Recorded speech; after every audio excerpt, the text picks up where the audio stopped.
মির্চি নিবেদন গল্প gold mine. গল্প গোল্ড মাইন। ছেলেবেলায় একবার যাকে ভালোবাসা যায় তাকে কি কখনো ভোলা যায়? এই যেখানে পা রেখে বসেছি সেইখানে পা দিয়ে কত লোক কতবার এসেছে গিয়েছে। আচ্ছা যাও, পেছুডেকে আর অমঙ্গল করব না। কিন্তু একটা কিছু হলে এই বিদেশ বিভুঁয়ের রাজরাজরা বন্ধু বান্ধব কোনো কাজেই লাগবে না।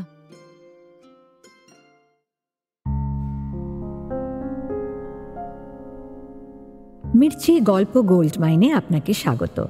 মণিমাণিক্যে ভরা বাংলা সাহিত্যের কিছু কালজয়ী উপন্যাস ও গল্প দিয়ে সাজানো আমাদের এই মির্চি গল্প গোল্ড মাইন। আপনি শুনছেন শরৎচন্দ্র চট্টোপাধ্যায়ের শ্রীকান্ত। জমিদারের ছেলে কুমার সাহেব শ্রীকান্তর স্কুলের সহপাঠী। তার শিকার পার্টিতে আমন্ত্রিত হয়ে জঙ্গলে এসে গিয়ে সে জড়িয়ে গেছে একটার পর একটা বিচিত্র ঘটনায়। মোসাহেব পরিবৃত কুমারের এই জঙ্গলি মৃগয়ার আসরে উপস্থিত পেয়ারি বাইজি তাকে নানা ছলাকলায় গ্রাস করার চেষ্টা করছে। শ্রীকান্ত বেশ বুঝতে পারছে সে তাকে বহু আগে থেকেই চেনে, কিন্তু শ্রীকান্ত তার সেই অতীতের কোনো সূত্র পাচ্ছে না। শুনতে থাকুন শ্রীকান্তর পঞ্চম পর্ব, শ্রীকান্ত ও রাজলক্ষ্মী।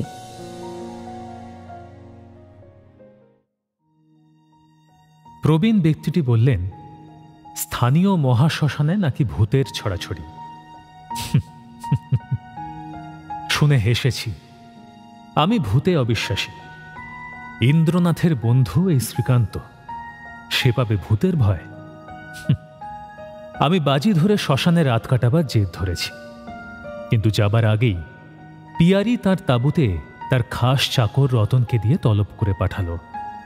যাওয়ার তাড়ায় রতনকে ফেরাবার চেষ্টা করেও লাভ হলো না। শেষমেশ আমি তার তাঁবুতে গেলাম। পিয়ারি সামনেই দাঁড়িয়েছিল।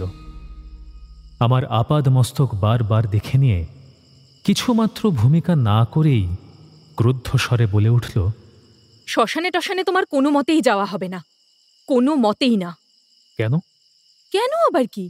ভূত প্রেত কি নেই যে এই শনিবারের অমাবস্যায় তুমি যাবে শ্মশানে? প্রাণ নিয়ে কি তাহলে আর ফিরে আসতে হবে?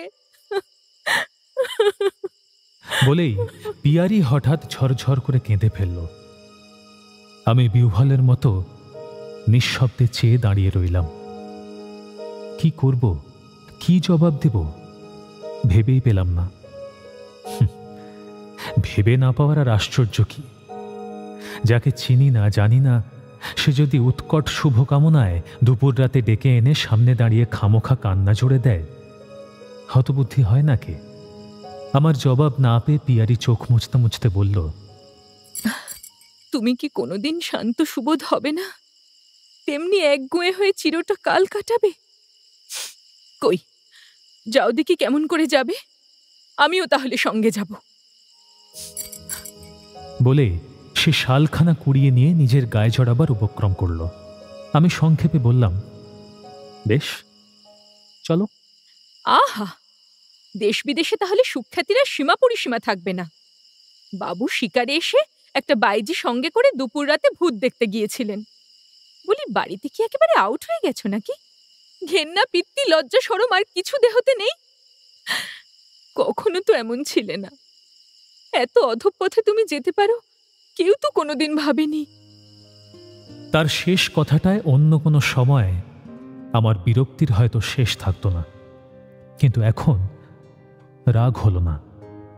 মনে হলো পিয়ারিকে যেন চিনেছি। কেন যে মনে হলো তা পরে বলছি। বললাম, লোকের ভাবাভাবির দাম কত সে তো নিজেও জানো।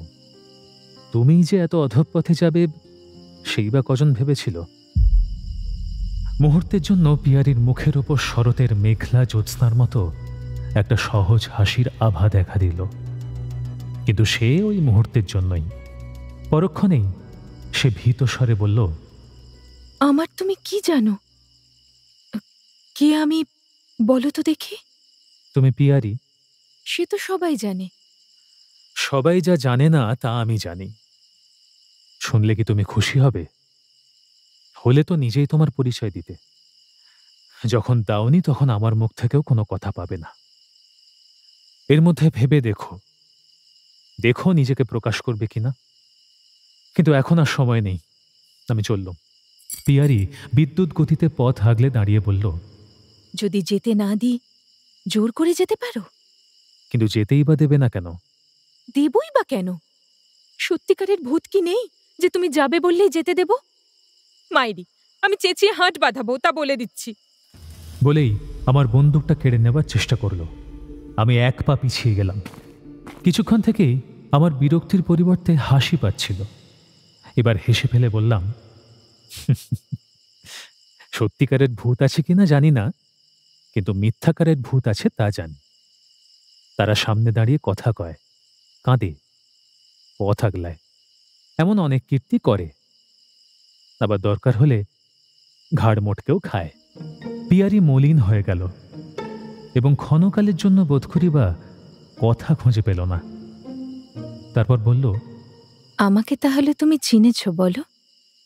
কিন্তু ওটা তোমার ভুল। তারা অনেক কীর্তি করে সত্যি, কিন্তু ঘাড় মটকাবার জন্যই পথ আগলায় না। তাদেরও আপন পর বোধ আছে। এ তো তোমার নিজের কথা, কিন্তু তুমি কি ভূত? ভূত বই কি, যারা মরে গিয়েও মরে না তারাই ভূত, এই তো তোমার বলবার কথা। এক হিসেবে আমি যে মরেছি তা সত্যি, কিন্তু সত্যি হোক মিথ্যে হোক, নিজের মরণ আমি নিজে রটাইনি, মামাকে দিয়ে মা রটিয়েছিলেন। শুনবে সব কথা? তার মরণের কথা শুনে এতক্ষণে আমার সংশয় কেটে গেল। ঠিক চিনতে পারলাম, এই সেই রাজলক্ষ্মী। অনেকদিন আগে মায়ের সঙ্গে সে তীর্থযাত্রা করেছিল, আর ফিরেনি। কাশীতে ওলা উঠা রোগে মরেছে, এই কথা মা গ্রামে এসে প্রচার করেছিলেন। তাকে কখনো যে আমি আগে দেখেছিলাম এ কথা আমি মনে করতে পারিনি বটে, কিন্তু তার একটা অভ্যেস আমি এখানে এসে পর্যন্ত লক্ষ্য করছিলাম। সে রাগলেই দাঁত দিয়ে ঠোঁট চেপে ধরছিল। কখন কোথায় কাকে যেন ঠিক এমনি ধারা করতে অনেকবার দেখেছি বলে কেবলই মনে হচ্ছিল, কিন্তু কে সে, কোথায় দেখেছি কিংবা কবে দেখেছি কিছুতেই তা মনে পড়ছিল না। সেই রাজলক্ষ্মী এই হয়েছে দেখে আমি ক্ষণকালের জন্য বিস্ময়ে অভিভূত হয়ে গেলাম। আমি যখন আমাদের গ্রামের মনসা পণ্ডিতের পাঠশালের সর্দার বড়, সেই সময় এর দুই পুরুষে কুলীন বাপ আর একটা বিয়ে করে এর মাকে তাড়িয়ে দেয়। স্বামী পরিত্যক্তা মা সুরলক্ষ্মী ও রাজলক্ষ্মী এই দুই মেয়েকে নিয়ে বাপের বাড়ি চলে আসে। এর বয়স তখন ৮-৯ বছর, সুরলক্ষ্মীর ১২-১৩। এর রংটা বরাবরই ফর্সা, কিন্তু ম্যালেরিয়ায় ও প্লিহায় পেটটা ধামার মতো, হাত পা কাঠির মতো, মাথার চুলগুলো তামার শলার মতো। কতগুলি তা গুণে বলা যেত। চুল টেনো না শ্রীকান্তদা, তোমার দুটি পায়ে পড়ি, লাগছে, খুব লাগছে। এলি ৭ দেরিতে, তাও একটা এইটুকু মালা নিয়ে। বিশ্বাস করো শ্রীকান্তদা, সারা জায়গা ঘুরেছি, একটাও বইচি ফুল পাইনি। মিথ্যে কথা বলবি না রাজি। না, আমি মিথ্যে কথা বলিনি গো। ফের আমাকে ভজানো হচ্ছে? হ্যাঁ, বলি আমি তোর কে? শ্রীকান্তদা, তোমার দুটি পায়ে পড়ি, মেরো না। কর, ভালো করে পায়ে পড়, পায়ে মাথা ঠেকিয়ে পেন নাম কর, তারপর সাতের নামটা বলবি পুরোটা। আমার মারের ভয়ে এই মেয়েটা বৈঁচির বনে ঢুকে রোজ এক ছড়া পাকা বৈঁচি ফলের মালা গেঁথে এনে আমাকে দিত। সেটা কোনোদিন ছোট হলেই পুরনো পড়া জিজ্ঞেস করে ওকে প্রাণ ভরে চড়থাপ্পড় মারতাম। মার খেয়ে এই মেয়েটা ঠোঁট কামড়ে গোঁজ হয়ে বসে থাকত, কিন্তু কিছুতেই বলতো না রোজ পাকা ফল সংগ্রহ করা তার পক্ষে কত কঠিন। তা সে যাই হোক, এতদিন জানতাম মারের ভয়েই সে এত কষ্ট স্বীকার করত, কিন্তু আজ যেন হঠাৎ একটুখানি সংশয় হলো। তা সে যাক, তারপরে এর বিয়ে হয়, সেও এক চমৎকার ব্যাপার। ভাগ্নিদের বিয়ে হয় না, মামা ভেবেই খুন। দৈবাত জানা গেল বিরিঞ্চি দত্তের পাচক ব্রাহ্মণ ভঙ্গ কুলীনের সন্তান। এই কুলীন সন্তানকে দত্তমশাই বাঁকুড়া থেকে বদলি হয়ে আসার সময় সংগ্রহ করে এনেছিলেন। বিরিঞ্চি দত্তের দুয়ারে মামা ধন্না দিয়ে পড়লেন। দত্তবাবু, ব্রাহ্মণের জাতি রক্ষা করতেই হবে। এতদিন সবাই জানত দত্তদের বামন ঠাকুর হাবাগোবা ভালো মানুষ, কিন্তু প্রয়োজনের সময় দেখা গেল ঠাকুরের সাংসারিক বুদ্ধি কারো থেকে কম নয়। 51 টাকা পণের কথায় সে সবেগে মাথা নেড়ে বলল, না না, অত সস্তায় হবে না মশাই। বাজারে যাচিয়ে দেখুন, 50 টাকায় একজোড়া ভালো রাম ছাগলও পাওয়া যায় না। তা জামাই খুঁজছেন, 101 টাকা দিন। একবার এ পিঁড়িতে বসে আর একবার ও পিঁড়িতে বসে দুটো ফুল ফেলে দিচ্ছি, দুটি ভাগ্নি একসঙ্গে পার হবে। আর 100 খানি টাকা দুটো ষাঁড় কেনার খরচটাও দেবেন না। কথাটা অসঙ্গত নয়, তবু অনেক দরাদরি করে 70 টাকায় রফা হয়ে এক রাতে একসঙ্গে সুরলক্ষ্মী ও রাজলক্ষ্মীর বিয়ে হয়ে গেল। দুদিন পরে 70 টাকা নগদ নিয়ে দু পুরুষের কুলীন জামাই বাঁকুড়া চলে গেলেন, আর কেউ তাকে দেখেনি।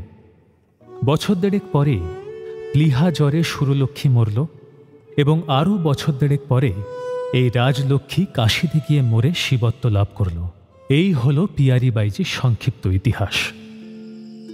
তুমি কি ভাবছো বলবো? কি ভাবছি? ভাবছো, আহা, ছেলেবেলায় একে কত কষ্টই না দিয়েছি। কাঁটার বনে পাঠিয়ে রোজ রোজ বইচি তুলিয়েছি, তার বদলে শুধু মারধর করেছি। মার খেয়ে চুপ করে শুধু কেঁদেছে, কিন্তু কখনো কিছু চায়নি। আজ যদি একটা কথা বলছে তো শুনিই না কেন? না হয় নাই গেলাম শ্মশানে, এই না? হবেই তো। ছেলেবেলায় একবার যাকে ভালোবাসা যায় তাকে কি কখনো ভোলা যায়? সে একটা অনুরোধ করলে কেউ কখনো কি পায়ে ঠেলে যেতে পারে? এমন নিষ্ঠুর সংসারে কে আছে? চলো একটু বসি গে, অনেক কথা আছে। রতন, বাবুর বুটটা খুলে দিয়ে যা রে। হাসছো যে? হাসছি। হাসছি কি করে তোমরা মানুষ ভুলিয়ে বশ করো তাই দেখে।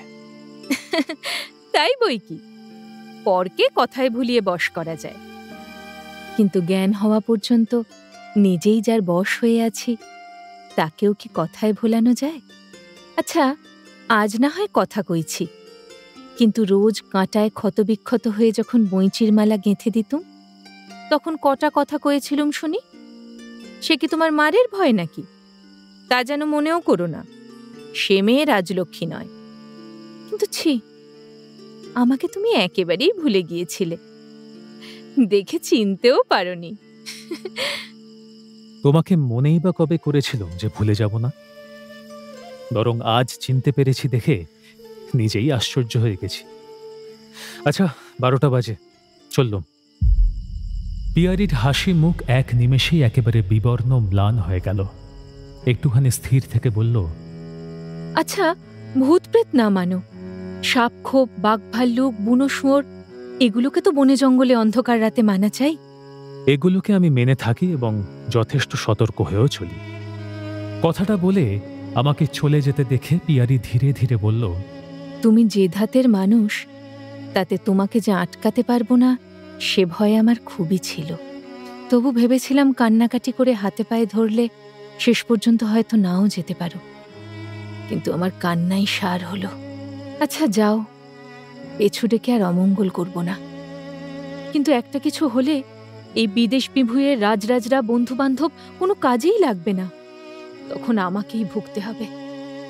আমাকে চিনতে পারো না, আমার মুখের উপর বলে তুমি পৌরুষী করে গেলে, কিন্তু আমার মেয়ে মানুষের মন তো, বিপদের সময় আমি তো আর বলতে পারবো না একে চিনি নে।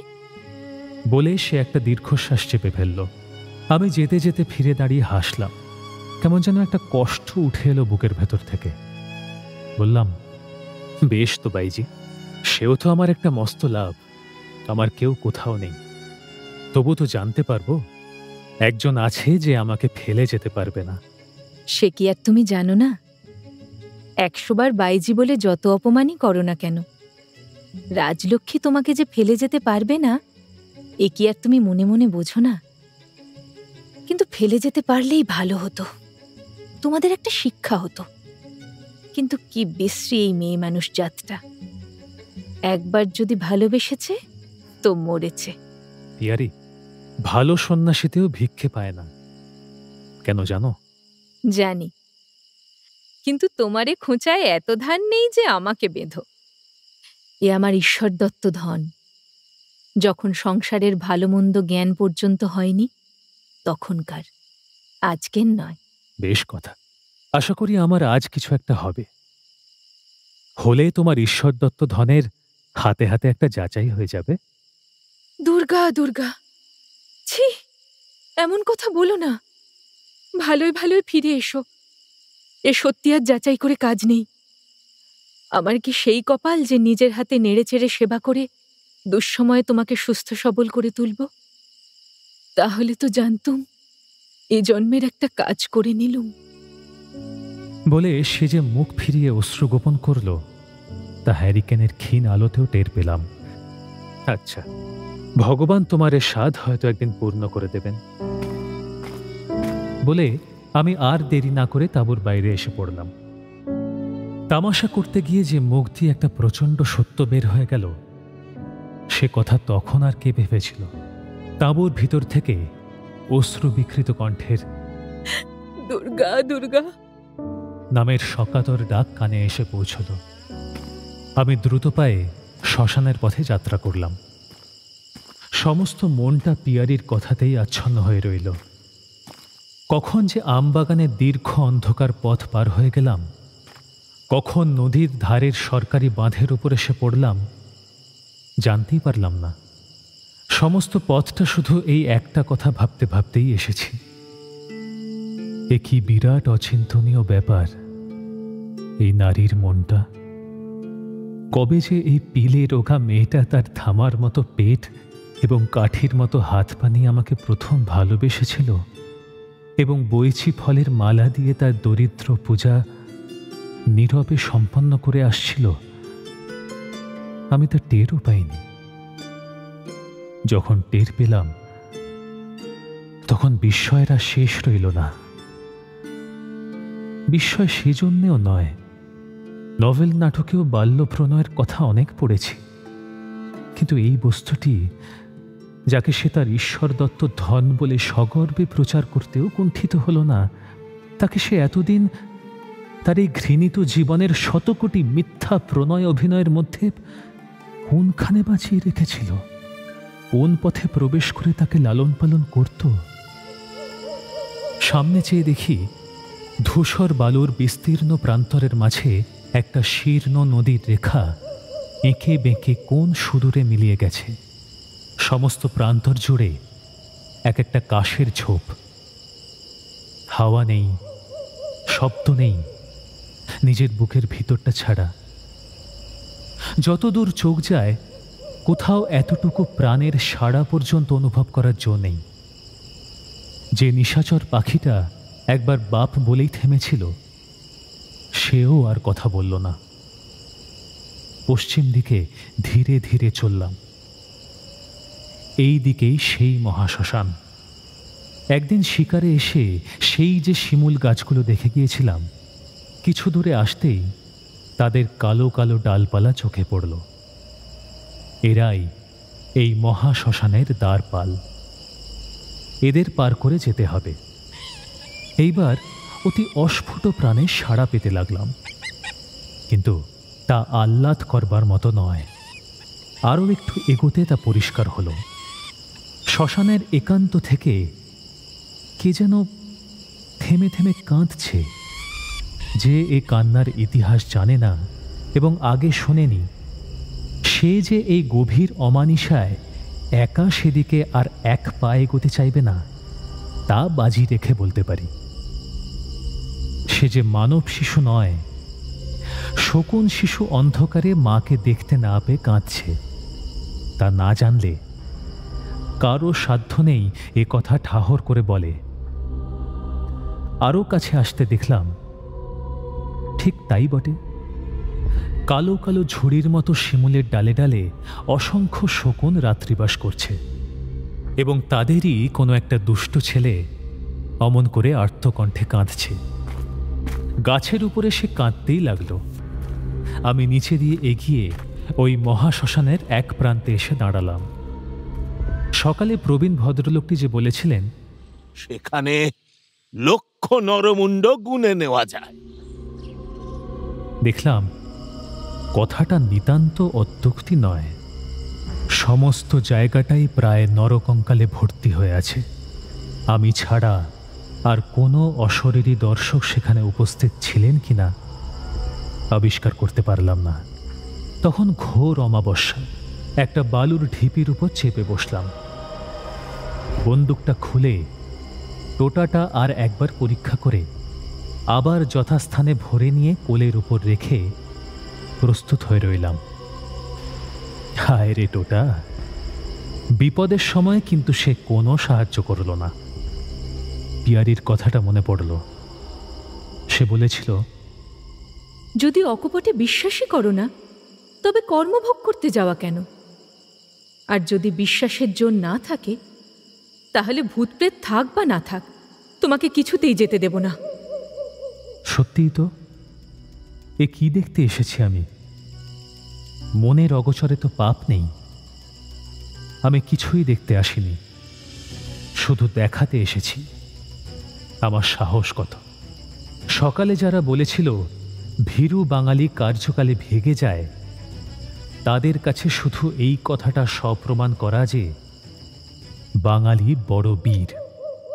আমার বহুদিনের দৃঢ় বিশ্বাস, মানুষ মরলে আর বাঁচে না, এবং যদি বা বাঁচে, যে শ্মশানে ফিরে নিজের মাথাটায় লাথি মেরে মেরে গড়িয়ে বেড়াবার ইচ্ছা হওয়া তার পক্ষে স্বাভাবিকও নয় এবং উচিতও নয়। অন্তত আমার পক্ষে তো নয়। তবে কিনা মানুষের রুচি ভিন্ন।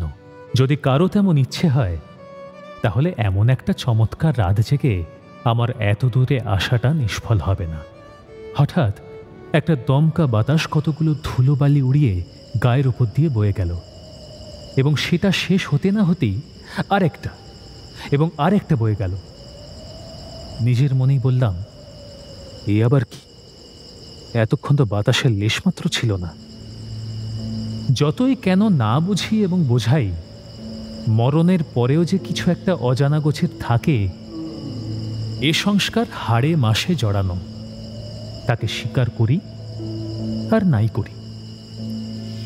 ক্রমশ ধীরে ধীরে বেশ একটু জোরে হাওয়া উঠল। অনেকেই হয়তো জানে না যে মরার মাথার ভিতর দিয়ে বাতাস বইলে ঠিক দীর্ঘশ্বাস ফেলা গোছের শব্দ হয়।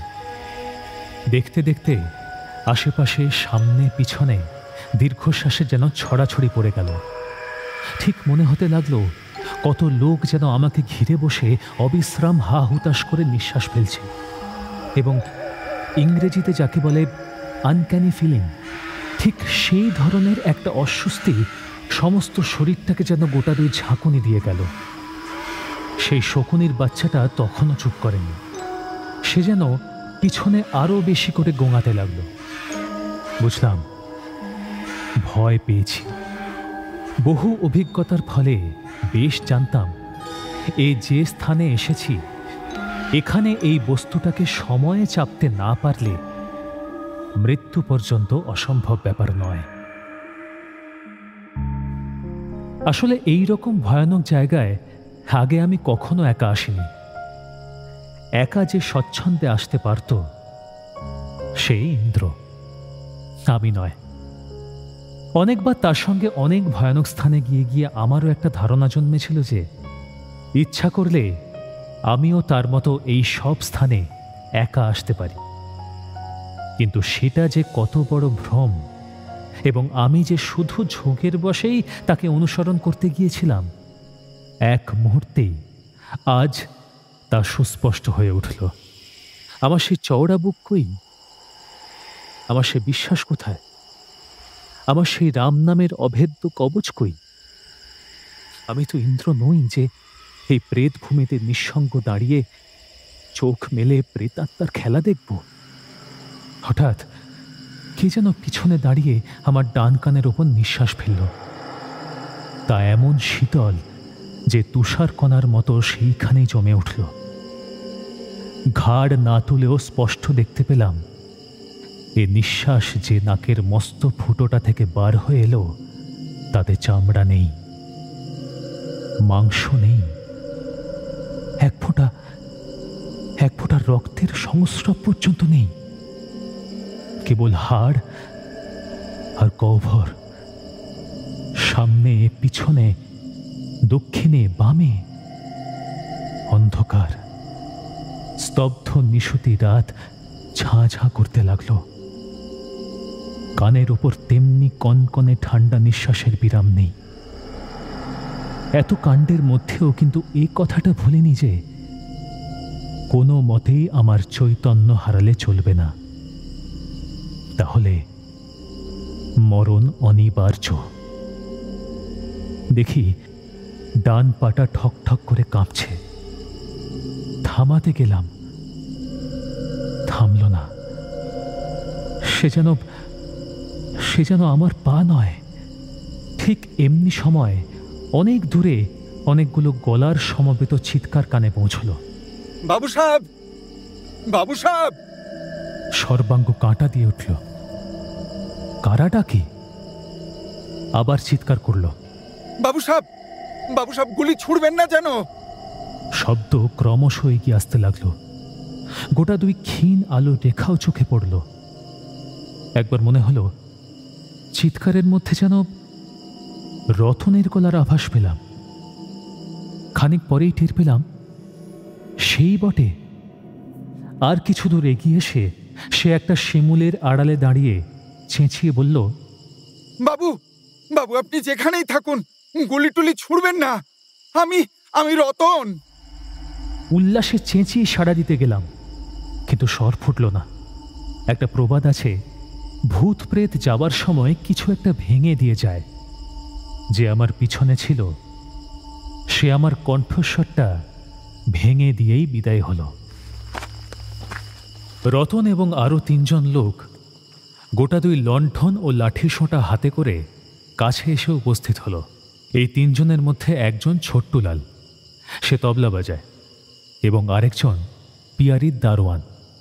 তৃতীয় ব্যক্তি গ্রামের চৌকিদার। চলুন, 3টে বাজে। হ্যাঁ, চলো। বাবু, বাবু, ধন্য আপনার সাহস। আমরা 4 জনে যে কত ভয়ে ভয়ে এসেছি তা বলতে পারবো না। এলি কেন? টাকার লোভে। আমরা সবাই 1 মাসের মাইনে নগদ পেয়ে গেছি। বাবু, বাবু, আপনি চলে এলে গিয়ে দেখি যে মা বসে বসে কাঁদছেন। আমাকে বললেন, রতন, কি হবে বাবা?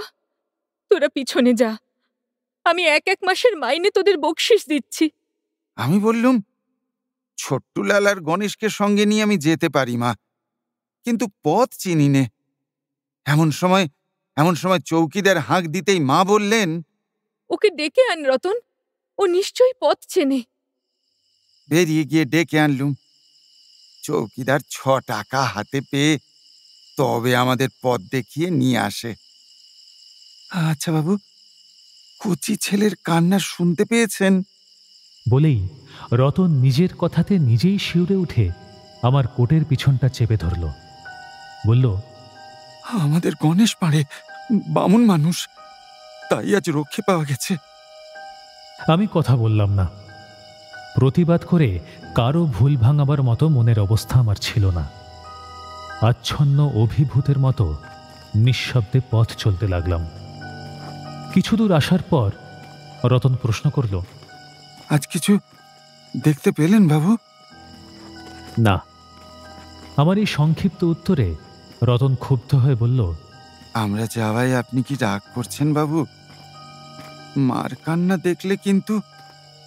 না না রতন, আমি রাগ করিনি, আমি একটুও রাগ করিনি। তাঁবুর কাছাকাছি এসে চৌকিদার তার কাজে চলে গেল। গণেশ ছোট্টুলাল চাকরদের তাঁবুতে ফিরে গেল। মা বলেছিলেন যাওয়ার সময় একটিবার দেখা করে যেতে। থমকে দাঁড়ালাম। চোখের উপর যেন স্পষ্ট দেখতে পেলাম পিয়ারি দ্বীপের সামনে অধীর আগ্রহে সজল চোখে বসে প্রতীক্ষা করে আছে, এবং আমার সমস্ত মনটা উন্মত্ত ঊর্ধ্বশ্বাসে তার পানে ছুটে চলেছে। রতন সবিনয় ডাকল, বাবু, বাবু আসুন। মুহূর্তকালের জন্য চোখ বুজে নিজের অন্তরের মধ্যে ডুব দিয়ে দেখলাম সেখানে প্রকৃতিস্থ কেউ নেই। সবাই আকণ্ঠ মদ খেয়ে মাতাল হয়ে উঠেছে। ছি ছি, এই মাতালের দল নিয়ে যাই দেখা করতে? না না, সে আমি কিছুতেই পারি না। আমার দেরি দেখে রতন বিস্মিত হয়ে বলল, ওখানে অন্ধকারে দাঁড়িয়ে কেন বাবু? আসুন। না না রতন, এখন নয়, আমি চললুম। মা কিন্তু পথ চেয়ে বসে আছেন। পথ চেয়ে? তা হোক, তাকে আমার অসংখ্য নমস্কার দিয়ে বলো কাল যাবার আগে দেখা হবে। এখন নয়, আমার বড় ঘুম পেয়েছে রতন, আমি চললুম। হ্যাঁ। কথাটা বলে বিস্মিত ক্ষুব্ধ রতনকে জবাব দেবার সময় মাত্র না দিয়ে দ্রুত পদে ওদিকে তাঁবুর দিকে চলে গেলাম। বাবু সাহেব! সকাল হতেই রাজভৃত্য এসে উপস্থিত হল। শয্যার উপর সোজা হয়ে উঠে বসলাম। সে সসম্মানে নিবেদন করল, কুমার সাহেব এবং বহু লোক আপনার গত রাতের কাহিনী শুনবার জন্য উদ্গ্রীব হয়ে অপেক্ষা করছেন। তারা জানলেন কি করে? তাঁবুর দারোয়ান জানিয়েছে যে আপনি রাত শেষে ফিরে এসেছেন। হাত মুখ ধুয়ে কাপড় ছেড়ে বড় তাঁবুতে প্রবেশ করা মাত্রই সকলে হৈ হৈ করে চিৎকার করে উঠল।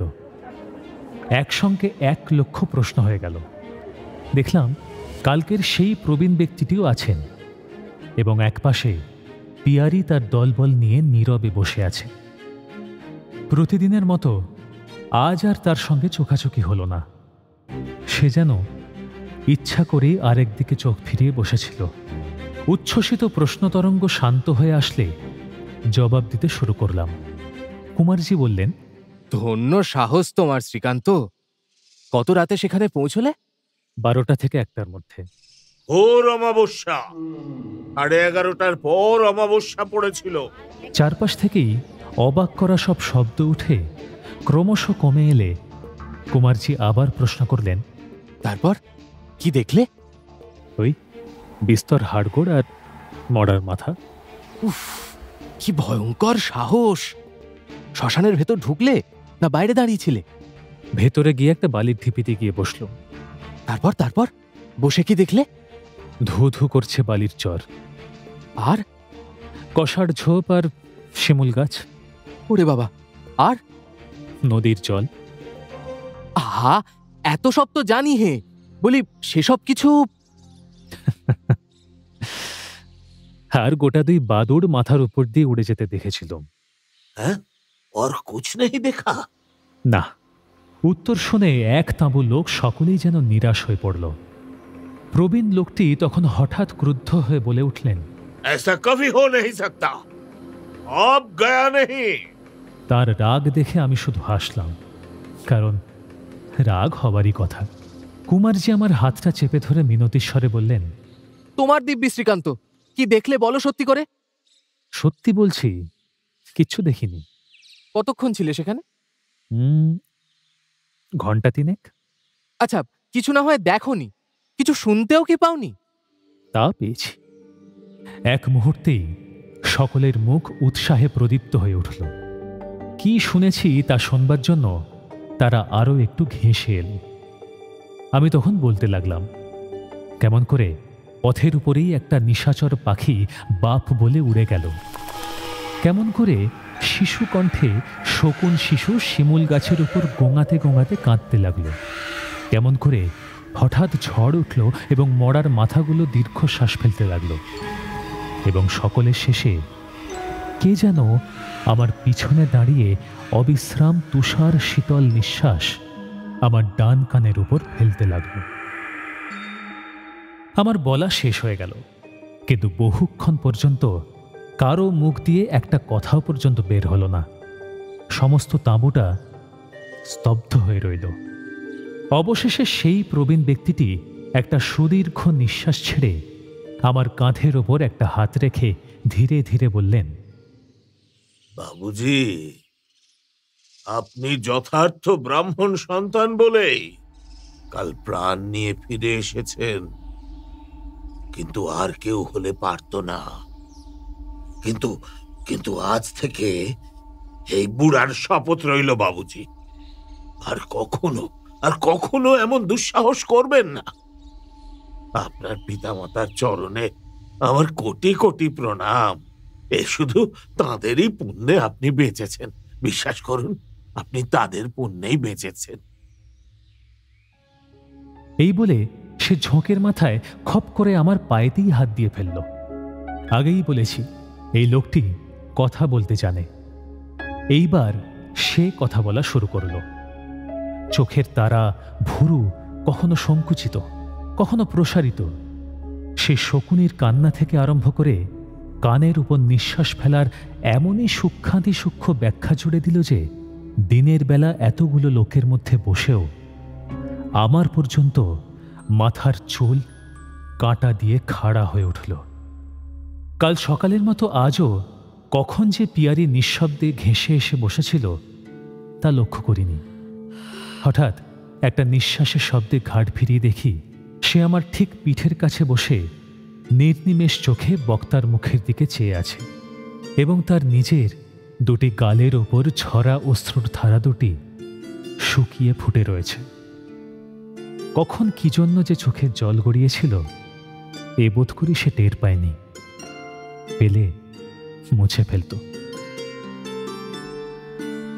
কিন্তু সেই চোখের জলে ভেজা মুখখানি পলকের দেখাতেই আমার বুকের মধ্যে আগুনের রেখায় আঁকা হয়ে গেল। গল্প শেষ হলে সে উঠে দাঁড়ালো এবং কুমারজিকে একটা সেলাম করে অনুমতি নিয়ে নিঃশব্দে ধীরে ধীরে বেরিয়ে গেল। আজ সকালেই আমার বিদায় নেবার কথা ছিল, কিন্তু শরীরটা ভালো ছিল না বলে কুমারজির অনুরোধ স্বীকার করে ও বেলায় যাওয়ায় স্থির করে নিজেদের তাঁবুতে ফিরে এলাম। এতদিনের মধ্যে আজ এই প্রথম পিয়ারির আচরণে ভাবান্তর লক্ষ্য করলাম। এতদিন সে পরিহাস করেছে, বিদ্রূপ করেছে, কলহের আভাস পর্যন্ত তার দুই চোখের দৃষ্টিতে কতদিন ঘনিয়ে উঠেছে তা অনুভব করেছি, কিন্তু এরকম ঔদাসীন্য কখনো দেখিনি। অথচ ব্যথার পরিবর্তে খুশি হলাম। কেন তা জানি না। এ ওর তাচ্ছিল্য মনে করে মন ক্ষুণ্ণ হল না, বরং প্রণয় অভিমান জেনে পুলকিত হলাম। মনে হয় আমার শ্মশান অভিযানের এতখানি ইতিহাসের মধ্যে শুধু এই কথাটার উল্লেখটুকুও করলাম না যে পিয়ারি কাল রাতে আমাকে ফিরিয়ে আনতে শ্মশানে লোক পাঠিয়েছিল। তাই কি অভিমান? কাল রাতে ফিরে এসে দেখা করে বলিনি কি ঘটেছিল, যে কথা সবার আগে একলা বসে তার শুনবার অধিকার ছিল, তাই আজ সে সকলের পিছনে বসে যেন দৈবাৎ শুনতে পেয়েছে। কিন্তু অভিমান যে এত মধুর, জীবনে এই স্বাদ আজ প্রথম উপলব্ধি করে শিশুর মতো তাকে নির্জনে বসে উপভোগ করতে লাগলাম। আজ দুপুরবেলাটা আমার ঘুমিয়ে পড়বারই কথা। বিছানায় পড়ে মাঝে মাঝে তন্দ্রাও আসতে লাগলো, কিন্তু রতনের আসার আশাটা ক্রমাগত নাড়া দিয়ে দিয়ে তা ভেঙে দিতে লাগলো। এমনি করে বেলা গড়িয়ে গেল, কিন্তু রতন এলো না। সে যে আসবেই এ বিশ্বাস আমার মনে এত দৃঢ় ছিল যে বিছানা ছেড়ে বাইরে এসে যখন দেখলাম সূর্য অনেকখানি পশ্চিমে হেলে পড়েছে, তখন মনে হলো নিশ্চয়ই আমার কোন এক তন্দ্রার ফাঁকে রতন ঘরে ঢুকে আমাকে নিদ্রিত মনে করে ফিরে গেছে। উফ, মূর্খ, একবার ডাকতে কি হয়েছিল? কিন্তু সন্ধ্যার পর সে যে আবার আসবে, একটা কিছু অনুরোধ, না হয় একছত্র লেখা, যা হোক একটা গোপনে হাতে দিয়ে যাবে, তাতে সংশয় মাত্র নেই। কিন্তু এই সময়টুকু কাটাই বা কি করে? সামনে চাইতেই খানিকটা দূরে অনেকখানি জল একসঙ্গে চোখের উপর ঝকঝক করে উঠল। সে কোন একটা বিস্তৃত জমিদারের মস্ত কীর্তি। দিঘিটা প্রায় ৮ ক্রোশ দীর্ঘ উত্তর দিকটা মজে বুঝে গিয়েছে এবং তা ঘন জঙ্গলে ঢাকা। গ্রামের বাইরে বলে গ্রামের মেয়েরা এর জল ব্যবহার করতে পারত না। কথায় কথায় শুনেছিলাম এই দিঘিটা যে কতদিনের এবং কে প্রস্তুত করে দিয়েছিল তা কেউ জানে না। একটা পুরনো ভাঙা ঘাট ছিল, তারই এক প্রান্তে গিয়ে বসে পড়লাম। তারপরে ক্রমশ সূর্য ডুবে দিঘির কালো জল আরও কালো হয়ে উঠল। অদূরে বন থেকে বের হয়ে দু একটা তৃষ্ণার্ত শিয়াল ভয়ে ভয়ে জলপান করে সরে গেল।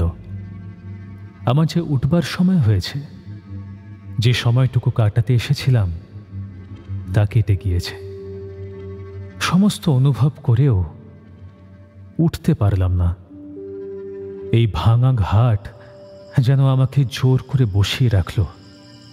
মনে হলো এই যেখানে পা রেখে বসেছি সেইখানে পা দিয়ে কত লোক কতবার এসেছে গিয়েছে।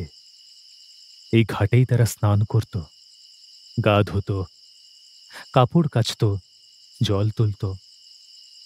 তারপরে হঠাৎ একদিন যখন মহাকাল মহামারী রূপে দেখা দিয়ে সমস্ত গ্রাম ছেড়ে নিয়ে গেলেন, তখন কত মুমূর্ষু হয়তো তৃষ্ণায় ছুটে এসে এই ঘাটের ওপরেই শেষ নিঃশ্বাস ত্যাগ করে তার সঙ্গে গিয়েছে। হয়তো তাদের তৃষ্ণার্ত আত্মা আজও এখানে ঘুরে বেড়ায়। যা চোখে দেখি না তাই যে নেই, এমন কথাই বা কে জোর করে বলবে? আজ সকালেই সেই প্রবীণ ব্যক্তিটি বলেছিলেন, বাবুজি, মৃত্যুর পরে যে কিছুই থাকে না। অসহায় প্রেতাত্মারা যে আমাদের মতোই সুখ দুঃখ ক্ষুধা তৃষ্ণা নিয়ে বিচরণ করে না, তা কখনো মনে করো না। সময় এবং সুযোগ হলে তারা যে দেখা দিতে কথা বলতে পারে না বা করে না, তাও ভেবো না। তোমাকে আমি আর কখনো সে স্থানে যেতে বলবো না, কিন্তু যারা এই কাজ পারে তাদের সমস্ত দুঃখ যে কোনোদিন সার্থক হয় না, এ কথা স্বপ্নেও অবিশ্বাস করো না। তখন সকালবেলার আলোর মধ্যে যে কথাগুলো শুধু নিরর্থক হাসির উপাদান এনে দিয়েছিল, এখন এই কথাগুলোই এই নির্জন গাঢ় অন্ধকারের মধ্যে আর এক প্রকার চেহারা নিয়ে দেখা দিল। মনে হতে লাগল, জগতের প্রত্যক্ষ সত্য যদি কিছু থেকে থাকে তো সে মরণ। তবে মৃত্যুর পরপারের ইতিহাসটা যদি কোনো উপায় শুনে নিতে পারা যায়, তবে তার চেয়ে লাভ আর আছে কি? তা সে যেই বলুক আর যেমন করেই বলুক না কেন। হঠাৎ কার পায়ের শব্দে ধ্যান ভাঙল। ফিরে দেখলাম শুধু অন্ধকার, কেউ কোথাও নেই। একটা গা ঝাড়া দিয়ে উঠে দাঁড়ালাম। গত রাতের কথা মনে করে নিজের মনে হেসে বললাম, না, আর বসে থাকা নয়। কাল ডান কানের উপর নিঃশ্বাস ফেলে গেছে, আজ এসে যদি বাঁ কানের উপর শুরু করে দেয় তো সে বড় সোজা হবে না। কতক্ষণ যে বসে কাটিয়েছি, এখন রাত কত ঠিক ঠাহর করতে পারলাম না। বোধহয় যেন দ্বিতীয় প্রহরের কাছাকাছি। কিন্তু এ কি? চলছি তো চলছি, এই সংকীর্ণ পায়ে চলা পথ আর শেষ হয় না। এতগুলো তাঁবুর একটা আলো যে চোখে পড়ে না।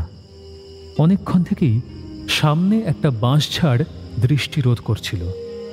হঠাৎ মনে হলো, কই, এটা তো আসবার সময় লক্ষ্য করিনি। দিক ভুল করে আরেক দিকে চলেছি নাকি? আরও খানিকটা এগোতেই টের পেলাম সেটা বাঁশ ঝাড় নয়, গোটা কয়েক তেঁতুল গাছ জড়াজড়ি করে অন্ধকার জমাট বেঁধে দাঁড়িয়ে আছে। তারই নিচে দিয়ে পথটা এঁকে বেঁকে অদৃশ্য হয়ে গেছে। জায়গাটা এমনই অন্ধকার যে নিজের হাতটা পর্যন্ত দেখা যায় না। বুকের ভিতরটা কেমন যেন গুড়গুড় করে উঠল। এ যাচ্ছি কোথায়? চোখ কান বুঝে কোনো মতে সেই তেঁতুল গাছটা পার হয়ে দেখি সামনে অনন্ত কালো আকাশ, যত দূর দেখা যায় তত দূর বিস্তৃত হয়ে আছে। কিন্তু সামনে ওই উঁচু জায়গাটা কি? নদীর ধারে সরকারি বাঁধ নয় তো? হ্যাঁ, বাঁধই তো বটে। পা দুটো যেন আর চলে না, তবু টেনে টেনে কোনো মতে তার উপরে উঠে দাঁড়ালাম। যা ভেবেছিলাম ঠিক তাই, ঠিক নিচেই সেই মহাশ্মশান। আবার কার পদশব্দ যেন সামনে দিয়েই নিচে শ্মশানে গিয়ে মিলিয়ে গেল। এইবার টোলে টোলে সেই ধুলোবালির ওপরেই মূর্ছিতের মতো ধপ করে বসে পড়লাম। আর আমার লেশমাত্র সংশয় রইল না যে কে আমাকে এক মহাশ্মশান থেকে আর এক মহাশ্মশানের পথ দেখিয়ে পৌঁছে দিয়ে গেল। সেই যার পদশব্দ শুনে ভাঙা ঘাটের উপর গা ঝাড়া দিয়ে উঠে দাঁড়িয়েছিলাম, তার পদশব্দ এতক্ষণ পরে ওই সামনে মিলিয়ে গেল। সমস্ত ঘটনারই কারণ দেখবার জেদটা মানুষের যে বয়সে থাকে, সে বয়স আমার পার হয়ে গেছে। সুতরাং কেমন করে যে এই অন্ধকার রাতে একা পথ চিনে দিঘির ভাঙা ঘাট থেকে এই শ্মশানে এলাম, এবং কারই বা সেই পদধ্বনি এইমাত্র সামনে গিয়ে মিলিয়ে গেল, এসব প্রশ্নের মীমাংসা করবার মতো বুদ্ধি আমার নেই। এ রহস্য আজও আমার কাছে তেমনই আধারেই রয়ে গেছে। সেই ধুলাবালি ভরা বাঁধের ওপর যখন হতজ্ঞানের মতো বসে পড়লাম, তখনই শুধু দুটি লঘু পদধ্বনি শ্মশানের অভ্যন্তরে গিয়ে ধীরে ধীরে মিলিয়ে গেল। মনে হলো সে যেন স্পষ্ট করে জানালো, ছি ছি ছি, ও তুই কি করলি? তোকে যে এতটা পথ দেখিয়ে আনলাম, সে কি ওইখানে বসে পড়বার জন্য? আয় আয়, একেবারে আমাদের ভিতরে চলে আয়। এমন অসুচি অস্পৃশ্যের মতো প্রাঙ্গণের এক প্রান্তে বসিস না, আমাদের সকলের মাঝখানে এসে বস। আয় আয়। কথাগুলো কানে শুনেছিলাম না হৃদয়ে অনুভব করেছিলাম, এ কথা আজ আর মনে করতে পারি না। দু চোখ মেলে চেয়ে রইলাম বটে, কিন্তু সে এক তন্দ্রার চাহনি। সে ঘুমোনোও নয়, জাগাও নয়। তাতে নিদ্রিতের বিশ্রামও থাকে না, সজাগের উদ্যমও আসে না। ওই একই রকম। তবু এ কথাটা ভুলিনি যে অনেক রাত হয়েছে, আমাকে তাঁবুতে ফিরতে হবে, এবং সেজন্য একবার অন্তত চেষ্টা করতাম, কিন্তু মনে হলো সবই বৃথা। এখানে আমি ইচ্ছে করে আসিনি, আসবার কল্পনাও করিনি। সুতরাং যে আমাকে এই দুর্গম পথে পথ দেখিয়ে এনেছে, তার বিশেষ কোনো কাজ আছে। সে আমাকে শুধু শুধু ফিরতে দেবে না। শুনেছি নিজের ইচ্ছায় এদের হাত থেকে নিষ্কৃতি পাওয়া যায় না।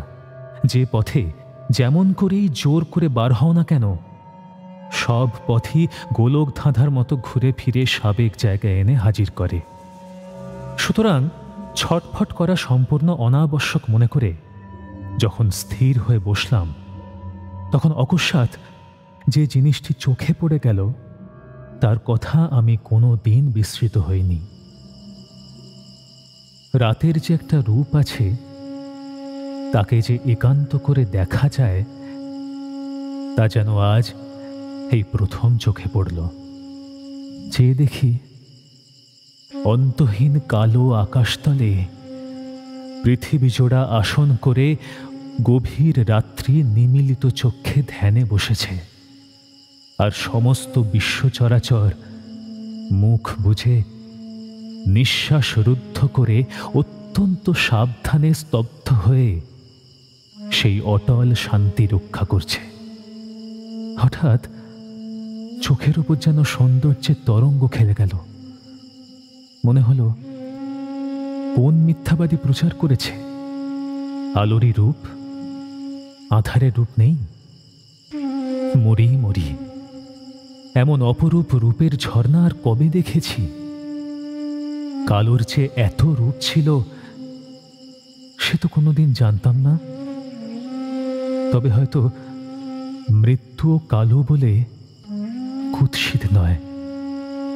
একদিন যখন সে আমাকে দেখা দিতে আসবে, তখন হয়তো তার এমনি অফুরন্ত সুন্দর রূপে আমার দু চোখ জুড়িয়ে যাবে।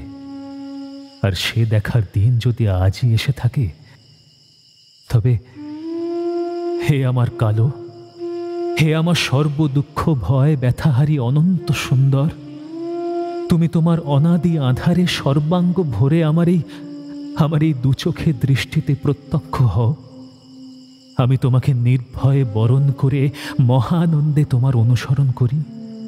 তাই তো তার ওই নির্বাক আহ্বান উপেক্ষা করে অত্যন্ত হীন অন্তেবাসীর মতো আমি এই বাইরে বসে আছি কি জন্যে? না না, একেবারে ভিতরে ওই মাঝখানে গিয়ে বসি না কেন? নেমে গিয়ে ঠিক মধ্যস্থলে একেবারে চেপে বসে পড়লাম। কতক্ষণ যে এখানে এইভাবে স্থির হয়েছিলাম তখন হুঁশ ছিল না। হুঁশ হলে দেখলাম তেমন অন্ধকার আর নেই। আকাশের এক প্রান্ত যেন স্বচ্ছ হয়ে গিয়েছে এবং তারই অদূরে শুকতারা দপদপ করে জ্বলছে। একটা চাপা কথাবার্তার কোলাহল কানে এলো। ঠাহর করে দেখলাম দূরে শিমুল গাছের আড়ালে বাঁধের ওপর দিয়ে কারা যেন আসছে এবং তাদের দু চারটে লণ্ঠনের আলো আশেপাশে ইতস্তত দুলছে। আবার বাঁধের উপর উঠে সেই আলোতেই দেখলাম দুখানা গরুর গাড়ির আগে পিছে জনা কয়েক লোক এই দিকেই এগিয়ে আসছে। বুঝলাম কারা যেন এই পথে স্টেশনে যাচ্ছে। মাথায় সুবুদ্ধি এলো যে পথ ছেড়ে আমার দূরে সরে যাওয়া আবশ্যক, কারণ আগন্তুকের দল যত বুদ্ধিমান এবং সাহসী হোক না কেন, হঠাৎ এই অন্ধকার রাতে এরকম স্থানে আমাকে একা ভূতের মতো দাঁড়িয়ে থাকতে দেখলে আর কিছু না করুক একটা বিষম হই হই রই রই চিৎকার তুলবে, তাতে আর সংশয় নেই। ফিরে এসে আগের জায়গায় দাঁড়ালাম এবং একটু পরেই ছই দেওয়া দুখানি গোশকট ৫-৬ জনের প্রহরায় সামনে এসে উপস্থিত হলো। একবার মনে হলো এদের সামনের লোক দুটো আমার দিকে চেয়েই ক্ষণকালের জন্য স্থির হয়ে দাঁড়িয়ে অতি মৃদু কণ্ঠে কি যেন বলা বলি করেই আবার এগিয়ে গেল এবং একটু পরেই সমস্ত দলবল বাঁধের একটা ঝাঁকড়া গাছের আড়ালে অদৃশ্য হয়ে গেল। রাত আর বেশি বাকি নেই বুঝে ফিরবার উপক্রম করছি। এমন সময় সেই গাছের আড়াল থেকে উঁচু গলার ডাক কানে এলো। শ্রীকান্ত বাবু। কে রে? রতন? আগে হ্যাঁ বাবু, আমি। একটু এগিয়ে আসুন। দ্রুতপদে বাঁধের উপর উঠে চিৎকার করে ডাকলাম, রতন, তোরা কি বাড়ি যাচ্ছিস? হ্যাঁ বাবু, বাড়ি যাচ্ছি। মা গাড়িতে আছেন। অদূরে উপস্থিত থেকেই পিয়ারি পর্দার বাইরে মুখ বাড়িয়ে বলল, এই যে তুমি ছাড়া আর কেউ নয় তা আমি দরোয়ানের কথা শুনেই বুঝতে পেরেছি। গাড়িতে উঠে এসো, কথা আছে। আমি তার গাড়ির কাছে গিয়ে জিজ্ঞেস করলাম, কি কথা? উঠে এসো বলছি। না না না, তা পারবো না, সময় নেই, ভোরের আগেই আমাকে তাঁবুতে পৌঁছতে হবে। পিয়ারি হাত বাড়িয়ে খপ করে আমার ডান হাতটা চেপে ধরে তীব্র জেদের স্বরে বলল, চাকর বাকরের সামনে আর ঢলাঢলি করো না, তোমার পায়ে পড়ি, একবার উঠে এসো। তার অস্বাভাবিক উত্তেজনায় কতকটা যেন হতবুদ্ধি হয়েই গাড়িতে উঠে বসলাম। পিয়ারি গাড়ি হাঁকতে আদেশ দিয়ে বলল, আজ আবার এখানে তুমি কেন এলে? আমি সত্য কথাই বললাম, জানি না। জানো না? আচ্ছা বেশ, কিন্তু লুকিয়ে এসেছিলে কেন? এখানে আসার কথা কেউ জানে না বটে, কিন্তু লুকিয়ে আমি আসিনি। মিথ্যে কথা। না। তার মানে? মানে যদি খুলে বলি বিশ্বাস করবে। আমি লুকিয়েও আসিনি, আসবার ইচ্ছেও ছিল না। তাহলে তাঁবু থেকে তোমাকে উড়িয়ে এনেছে বোধ করি বলতে চাও? না, তা বলতে চাইনে। উড়িয়ে কেউ আনেনি, নিজের পায়ে হেঁটে এসেছি, তা সত্যি। কিন্তু কেন এলুম আর কখনই বা এলুম তা বলতে পারি না। পিয়ারি চুপ করে রইল। সে তখনও আমার হাত ছাড়েনি। আমি বললাম, রাজলক্ষ্মী, তুমি বিশ্বাস করতে পারবে কিনা জানি না, কিন্তু বাস্তবিক ব্যাপারটা একটু আশ্চর্য। আমি সমস্ত ঘটনাটা আনুপূর্বিক বিবৃত করলাম। শুনতে শুনতে আমার হাত ধরা তার হাতখানা বারবার শিউরে উঠল, কিন্তু সে একটা কথাও বলল না। পর্দা তোলা ছিল। পিছনে চেয়ে দেখলাম আকাশ ফর্সা হয়ে গেছে। বললাম, এইবার আমি যাই। না। না কেন? এমনভাবে চলে যাবার অর্থ কি হবে তা জানো? জানি, সব জানি, কিন্তু এরা তো তোমার অভিভাবক নয় যে মানের দায়ে প্রাণ দিতে হবে। বলেই সে আমার হাত ছেড়ে দিয়ে পা ধরে ফেলে রুদ্ধস্বরে বলে উঠল, কান্তদা, কিন্তু সেখানে ফিরে গেলে আর তুমি বাঁচবে না। তোমাকে আমার সঙ্গে যেতে হবে না, কিন্তু সেখানেও আর ফিরে যেতে দেব না। তোমার টিকিট কিনে দিচ্ছি, তুমি বাড়ি চলে যাও, কিংবা যেখানে খুশি যাও, কিন্তু ওখানে আর এক দণ্ডও না। আমার কাপড় জামা রয়েছে যে। থাক পড়ে। তাদের ইচ্ছা হয় তোমাকে পাঠিয়ে দেবে, না হয় থাকবে। তার দাম বেশি নয়। তার দাম বেশি নয়, এটা সত্যি, কিন্তু যে মিথ্যা কুৎসা রটনা হবে তার দাম তো কম নয়। পিয়ারি আমার পা ছেড়ে দিয়ে চুপ করে বসে রইল। গাড়ি এই সময় মোড় ফিরতেই পিছনটা আমার সামনে এসে পড়ল। হঠাৎ মনে হলো সামনের ওই পূর্ব আকাশটার সঙ্গে এই পতিতার মুখের কি যেন একটা অতি গভীর সাদৃশ্য রয়েছে। দুইয়ের মধ্যে দিয়েই যেন একটা বিরাট অগ্নিপিণ্ড অন্ধকার ভেদ করে আসছে, তারই আভাস দেখা দিয়েছে। বললাম, কি হলো, চুপ করে রইলে যে?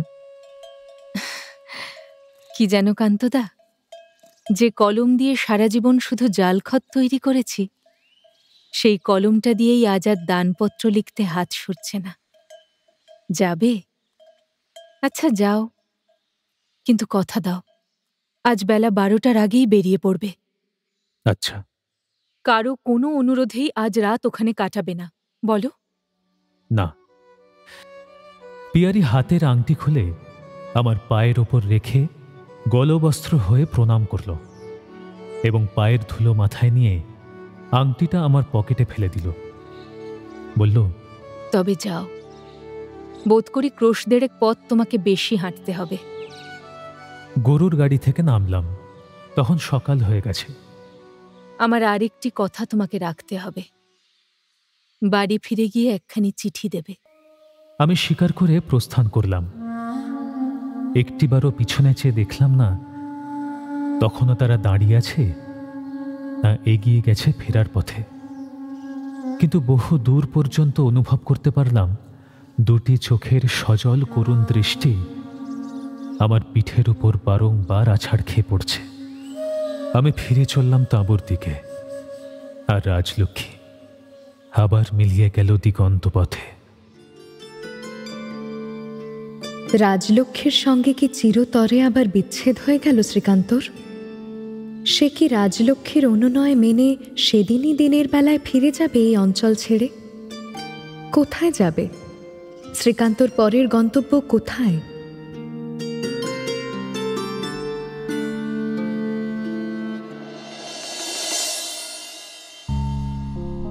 শুনলেন শরৎচন্দ্র চট্টোপাধ্যায়ের শ্রীকান্ত। আজ শুনলেন পর্ব 5। উপস্থাপনায় শিবাশিস বন্দ্যোপাধ্যায়, নাট্যরূপ অর্পিতা চট্টোপাধ্যায়, পর্ব পরিচালনায় দেবলীনা আচার্য, বিশেষ তত্ত্বাবধানে সৌভিক গুহ সরকার, সৃজনশীল পরিচালনায় ইন্দ্রাণী চক্রবর্তী, প্রযোজনায় ভিজুয়াল অডিও। বড় শ্রীকান্ত প্রসূন দাস, পিয়ারি অমৃতা রয়, ছোট শ্রীকান্ত অরিন দেব, ছোট রাজলক্ষ্মী শ্রুতি রয় আচার্য, প্রবীণ রূপম দাশগুপ্ত, রতন সুদীপ্ত ঘোষ, কুমার সায়ন্তন ঘোষ এবং অন্যান্য শিল্পীরা।